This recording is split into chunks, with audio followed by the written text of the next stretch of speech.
Hey everybody, it's Ron from Pick Dawgz, and this is Ron's Bank Shot Breakdown. We're going to go over 5 college basketball games for Thursday, November 10th, 2022. Now, if you like what you see, make sure to give this video a big thumbs up and subscribe to our channel. And don't forget to put your college basketball picks in the comments section below. Now, if you're looking for my best bets, of course, you can find those at the Premium Picks tab at pickdawgz.com. Alrighty, let's get into it. Here are the games for Thursday, November 10th. First up, we see Central Michigan taking on Marquette. Central Michigan's an 18-point underdog in this one, total set at 148.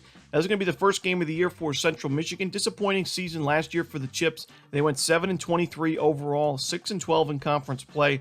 But this team, has a lot of optimism going into the season. Pretty much a revamped lineup, and a lineup that I think has a lot of depth, especially when it comes to their front court. There's 7 players on this roster that are 6'8" or taller, which I think is going to really bode this team well in this particular matchup against a Marquette team that struggled so much in the rebounding department, both on offensive and defensive rebounding. The Marquette was ranked in the 300s, 325th in offensive rebounding percentage in the nation and 314th in defensive. So, yes, the first game of the season, Marquette did a pretty good job against Radford. They beat them 79-69, and they did pretty well on the boards, both on the offensive and defensive glass. However, you gotta look at this Radford starting lineup: 6'1", 6'7", 6'5", 6'1", 6'2". Not a single player taller than 6'8". Like I just mentioned, 7 players in the Central Michigan roster that are 6'8" or taller. So I do think Central Michigan could have a big advantage on the boards, both offensively and defensively. And there's a couple of guards in the backcourt, guys like Kevin Miller, who led the team last year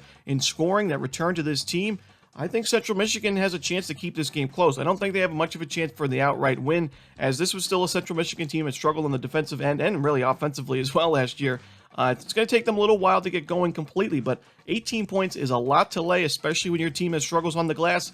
Give me the points here with Central Michigan in their first game.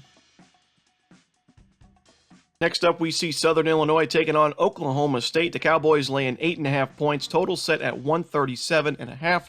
Now, out of all the games on Thursday for college basketball, I think that Southern Illinois will probably be the most attractive underdog for most people, but I just can't get there. As much as I'd love to take the mid-major team, going on the road against a Power 6 opponent in Oklahoma State, getting less than double digits, I'd love to be on that same side, but I just can't get there because I think there's a lot of mismatches in this game that go Oklahoma State's way, including size. This is a very small Southern Illinois team. Pretty good backcourt. I mean, experienced backcourt with Lance Jones and Marcus Damask, and some pretty good shooters on this team as well. But their first game against Little Rock, it was a blowout win, 94-63, exactly what you want to see from Southern Illinois.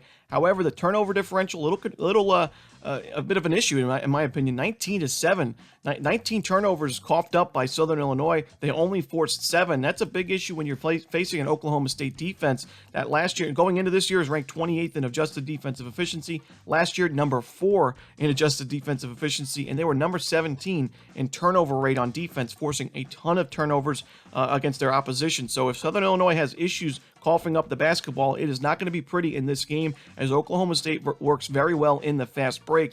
Oklahoma State also a much taller team than Southern Illinois, so I do think the size advantage is something to worry about. And it's not that Oklahoma State doesn't have any backcourt. I mean, this is a pretty solid group of guards on this Cowboys team. Yes, they failed to cover the number in Game 1 against UT Arlington. They kind of took their foot off the pedal in that one. They were up by quite a bit, but in the last 10 minutes of the game, UT Arlington outscored Oklahoma State 35-20, so it ended up being an 11-point win. They failed to cover the number by quite a large margin, but still, I think Oklahoma State has a ton of talent this season, and I do think that Southern Illinois a little bit more of a public dog. I'm going to take Oklahoma State here and lay the points at home. I think they win this game by double digits. Next up, we see North Dakota State taking on Kansas. The Jayhawks laying 23 points, total set at 143. I do think Kansas has a big talent discrepancy in this game in their favor. And North Dakota State, their first game of the season, a 76-58 loss at Arkansas. Arkansas, a very good team as well. So North Dakota State scheduling a very tough non-conference slate, which is going to help them in conference play. But in this particular game, I don't think it's going to help them much on the road against the defending champions. I think Kansas is going to win this game pretty comfortably and cover the number in the end. I think Kansas just has the advantage in almost all facets of the game: rebounding, shooting numbers, defensive numbers. When it comes to turnovers especially, we saw North Dakota State struggle on the offensive glass in Game 1, and they're missing a lot of shooters from last year's team, a lot of scorers from last year's team, whether they graduated or transferred out of the program. North Dakota State has a lot of talent and a lot of production to replace, and it didn't look great in game one. I don't think it's going to look great in game two. I think Kansas controls the tempo of this one from start to finish and earns another blowout victory just like they did in their first game against Omaha. So I'm going to take Kansas here and lay the 23 points at home.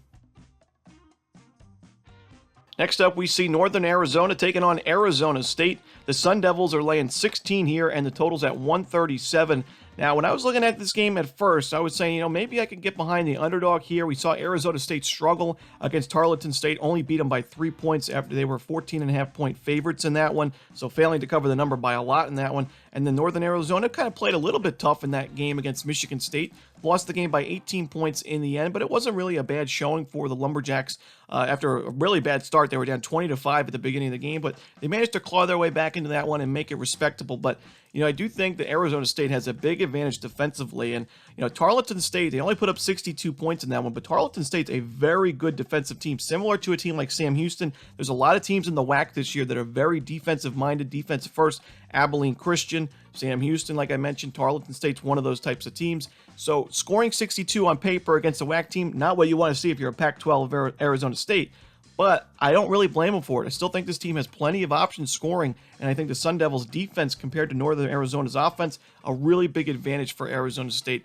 Northern Arizona, not a really good shooting team right now, and going into the season, we expected that, and in game one, we saw that. Their effective field goal percentage, 38.3%. So, I do think Northern Arizona is going to struggle to score in this ball game, and, if this is a low-scoring game, I think it's going to benefit Arizona State in the end. Arizona State a lot deeper as well. I think they have a lot more options on the bench than compared to Northern Arizona. So to me, this is still a mismatch. Even though we saw kind of game one of these two teams for regular seasons kind of tell a different story, I think we see Arizona State control this one. So give me the Arizona State Sun Devils. I'm going to lay the points with the Pac-12 team at home.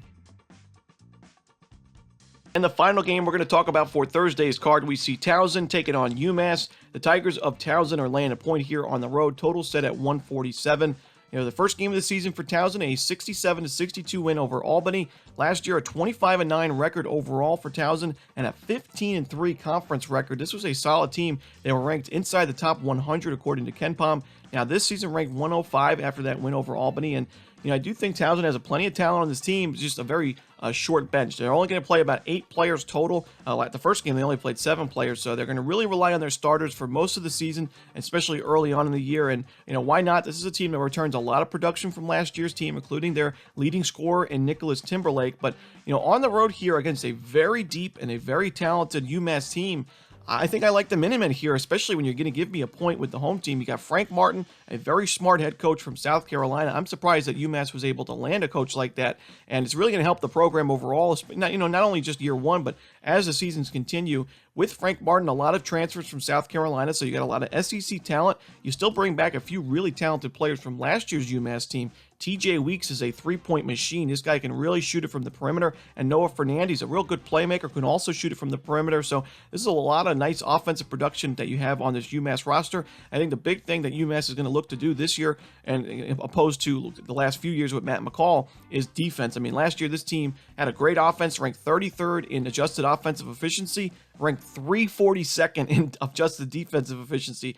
They were 25th ranked in three-point shooting, 335th in three-point defense. So a very, very good offense, very miserable defense. I think we see kind of a little bit more blended approach to UMass's team right now. In their first game, 94-67. They were sharp on both ends of the court. They shot the three ball very well, 9 of 19, so 47% from three. TJ Weeks was 3 of 6 himself. And overall, I think this UMass team, and you look at how many players they played in game one, a very deep team, very tall team, and a very, I think a team you're going to want to watch out for in the A-10. I think UMass deserves to be favorites in this game. I like Towson. I think they're going to have a nice season in the Colonial, but I don't think they deserve to be favorites here on the road. Not quite yet. Give me UMass and the point to end the night. And that's it. Those are the games for Thursday, November 10th. Hope you enjoyed this video. If you did, don't forget to hit that like button and subscribe. And don't forget to put your college basketball plays in the comment section below.